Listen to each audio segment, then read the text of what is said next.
Hey everyone, welcome back to the Incredible India podcast series.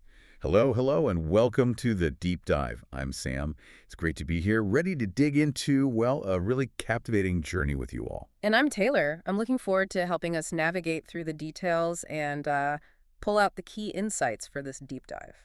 So today we're setting off on a bit of a virtual trip. It's a private 2-day, 1-night tour exploring Bandipur and Mysore, starting from Bangalore. Right.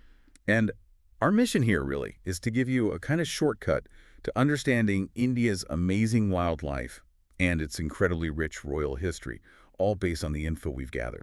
We're hunting for those, surprising facts, the key takeaways that make you feel like you really get it. Okay, let's unpack this. We're looking at an itinerary that promises, well, both thrilling wildlife and a step back into royal grandeur.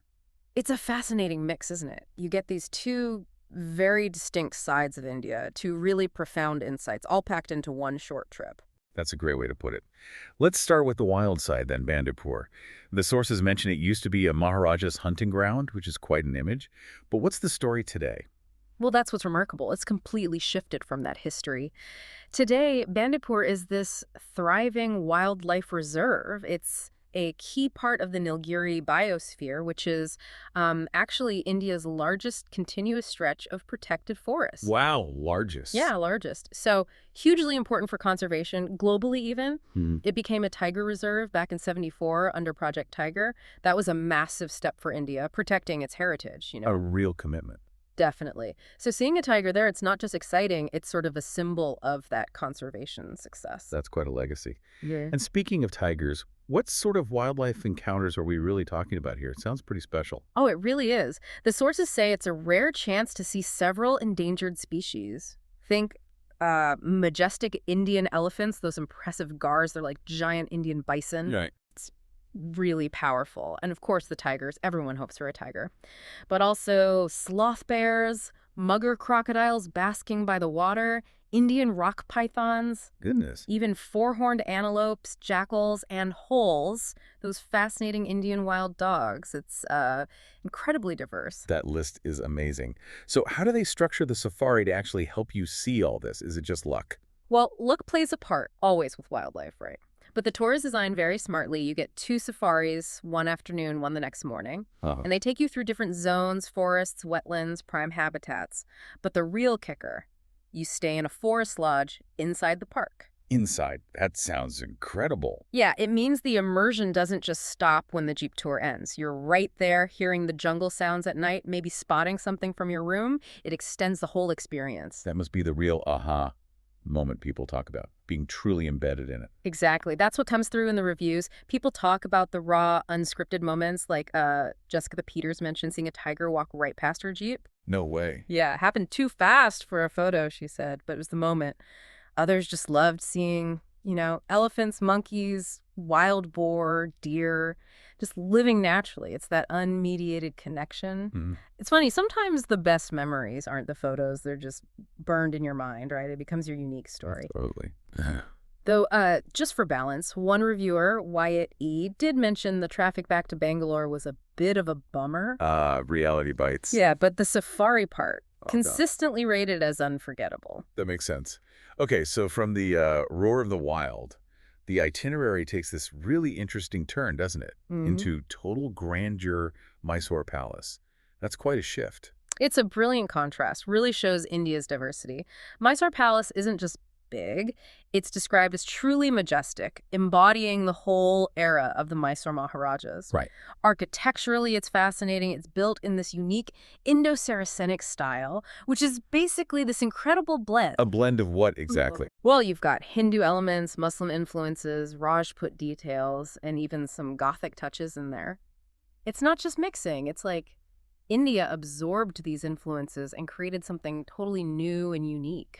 A visual metaphor almost. Precisely. It shows how the culture integrated different strands into something original. You walk through it and really get a sense of that. So what specifically should we look out for? What are the key features, the areas you visit? Well, structurally, it's this impressive 3-story stone building. It has these beautiful marble domes and a huge, 145-foot, 5-story tower. You can't miss the scale. Sounds imposing.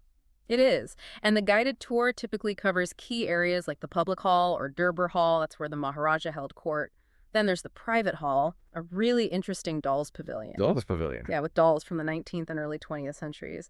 And the Royal Wedding Hall, which is just incredibly ornate. Each space tells a story, through the carvings, the stained glass. It really sounds like stepping back in time. You can almost imagine the history, like that reviewer roving traveler said, exploring the cultural heritage. What's one detail that really makes it vivid? I think for many, it's the Durbar Hall. The sheer opulence, the painted ceilings, the massive columns, it just hits you. But also, it's the stories the guides share, about ceremonies held there, decisions made, that really brings the history alive beyond just looking at things. Makes sense. Now, the tour doesn't stop there with the amazing sights, does it? It seems the nature theme pops up again, but differently. Ranganathitu Bird Sanctuary. Yes. And this is a wonderful addition. If you thought the wildlife was just about the big mammals in Bandipur, think again. This offers a totally different, maybe more serene wildlife experience. Oh, so? It's focused on birds, mainly. You take this really cool boat safari around 6 small islands, or islets, on the River Kaveri. Oh, on the river, okay. And these islets are crucial breeding grounds for loads of birds. The sources mention over 220 species recorded there. 220, wow. It's a huge number for a relatively small area. It's like a bustling bird nursery. Can you give us some examples? What kind of birds might you see? Sure. You could see things like the really colorful painted storks or graceful spoonbills with their funny beaks, open-bill storks, swift river terns, just lots of activity. Okay. And it's not just local birds. Migratory birds come from as far as Siberia to breed there. Siberia? That's incredible. It is. And bonus sightings, you often see marsh crocodiles basking on the banks. Crocodiles too? Yep, crocodiles, and sometimes even playful otters in the water. So it's more than just birds, really. That's amazing. It really highlights the sheer range of biodiversity packed into this trip, doesn't it? Yeah. Big cats, elephants, tiny birds, crocs, all within a couple of days. Exactly. It showcases India's natural richness beautifully, from the epic scale to the smaller details. So, bringing it all together, Mm-hmm. what does this curated private tour really offer someone who wants a deep, impactful Indian experience but maybe doesn't have weeks to travel? Let's talk practicalities. Okay, well, the private tour aspect is key. That means personal attention, right? You can adjust the pace. If you love birds, maybe linger longer at Ranganathitu. Makes sense. It also includes pickup and drop-off from Bangalore in an air-conditioned car. That's a huge deal in India, as it smooths out all the usual travel hassles like finding transport or language issues. Definitely takes the stress out. And the 2-day schedule, how does that work logistically? It's pretty streamlined. Day 1, early pickup around 7:30 a.m. from Bangalore. You reach the Bandipur Lodge by lunchtime, check in, eat. Then the afternoon safari around 3 p.m. for about 2.5 hours. Okay. Day 2 starts really early with the morning safari at 6:15 a.m., another 2.5 hours.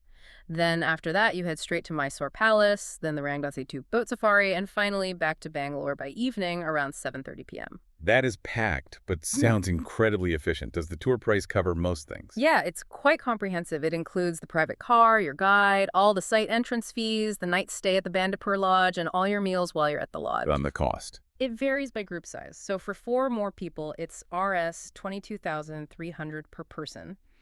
For 2 or 3, it's Rs. 25,650.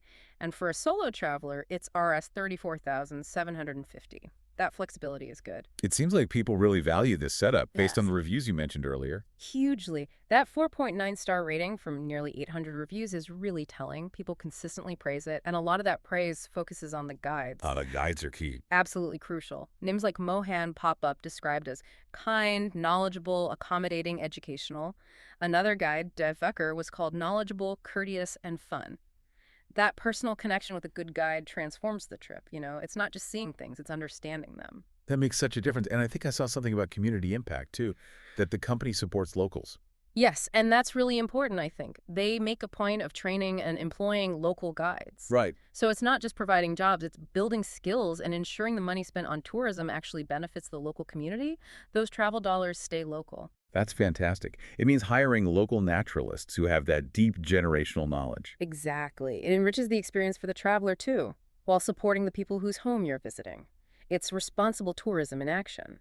This deep dive really shows how a well-planned trip can weave together nature, history, culture, and do it responsibly. It's more than just a holiday. It really is. And it makes you think, doesn't it? Beyond the amazing sights, how does choosing a tour that supports locals and offers deep insights into conservation and history actually change our understanding of a place like India? That's a great question to ponder. Choosing experiences like this, it feels like it enriches the journey on so many levels. You see incredible things, yes, but you also connect more deeply, maybe understand a little more about the world and your place in it. Something to definitely think about. If you decide to travel to Bandipur, we have a recommendation. Five Senses Tours organizes tours across India, which are immersive cultural experiences. You can email contact@fivesensestours.com. Note 5 is written as a numeral in contact at fivesensestours.com or WhatsApp to +919 845 677 446.